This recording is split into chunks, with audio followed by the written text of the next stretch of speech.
Assalamualaikum warahmatullahi wabarakatuh. Selamat pagi teman-teman, semoga semuanya sehat selalu. Berjumpa lagi dengan pembelajaran matematika ya. Nah teman-teman, hari ini kita akan belajar pengumpulan data. Langsung saja, mari kita belajar bersama. Nah teman-teman, dalam kehidupan sehari-hari kita berhubungan dengan yang namanya data. Nah, apa sih data itu? Dalam Kamus Besar Bahasa Indonesia, data adalah keterangan yang benar dan nyata. Nah, dalam matematika, data didefinisikan sebagai keterangan atau dapat memberikan gambaran tentang suatu keadaan. Misalkan, data tinggi badan siswa. Jadi menggambarkan tinggi badan siswa di dalam suatu kelas. Atau misalkan data jumlah penduduk di Indonesia, berarti menggambarkan suatu keadaan bahwa di Indonesia jumlah penduduknya ada berapa, seperti itu ya.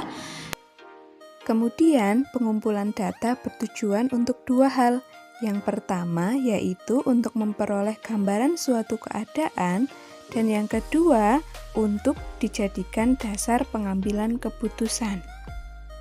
Nah, kemudian bagaimana cara kita mengumpulkan data? Nah, teknik pengumpulan data ada 4 macam. Yang pertama yaitu tes, kemudian yang kedua bertanya langsung, yang ketiga isian singkat, dan yang keempat pencatatan langsung. Teknik yang pertama yaitu dengan tes. Tes merupakan metode mengumpulkan data dengan menyusun sejumlah tugas yang harus dikerjakan oleh yang dites. Misalkan kita akan mencari data nilai ulangan matematika kelas 5. Berarti kita melakukan tes yang dikerjakan oleh siswa kelas 5, kemudian nanti hasil ulangannya itu sebagai data yang kita peroleh. Kemudian cara yang kedua yaitu dengan bertanya langsung atau bisa disebut sebagai wawancara.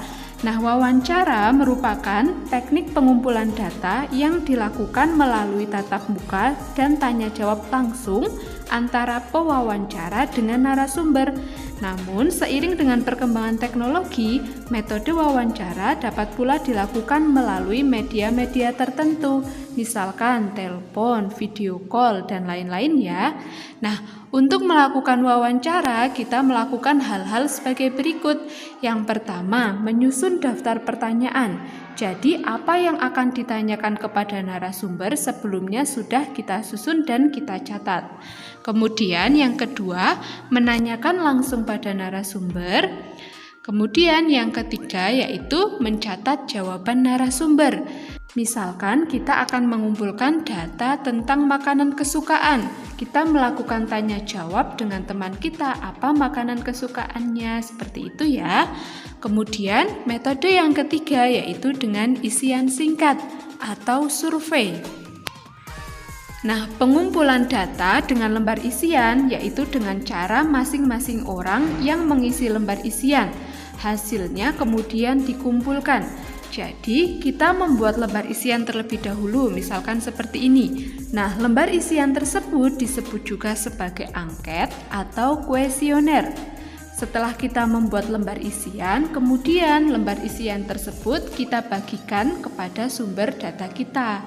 Nah, metode survei ini sangat cocok apabila data yang kita kumpulkan membutuhkan jumlah yang besar dan tempat yang luas. Kemudian cara yang keempat yaitu dengan pencatatan langsung. Pencatatan langsung biasanya dilakukan berdasarkan pengukuran atau pengamatan. Kemudian hasil pengukuran dan pengamatannya kita catat.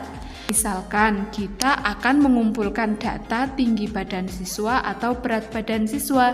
Jadi kita lakukan penimbangan, kemudian pengukuran tinggi badan, dan kemudian hasilnya itu kita catat. Jadi diingat ya teman-teman, ada 4 metode untuk mengumpulkan data. Yang pertama yaitu tes, kemudian yang kedua wawancara, yang ketiga dengan survei, dan yang keempat dengan pencatatan langsung. Nah, bagaimana teman-teman pembelajaran matematika hari ini? Mudah bukan? Tetap semangat belajar matematika ya, karena matematika itu mudah dan menyenangkan. Terima kasih.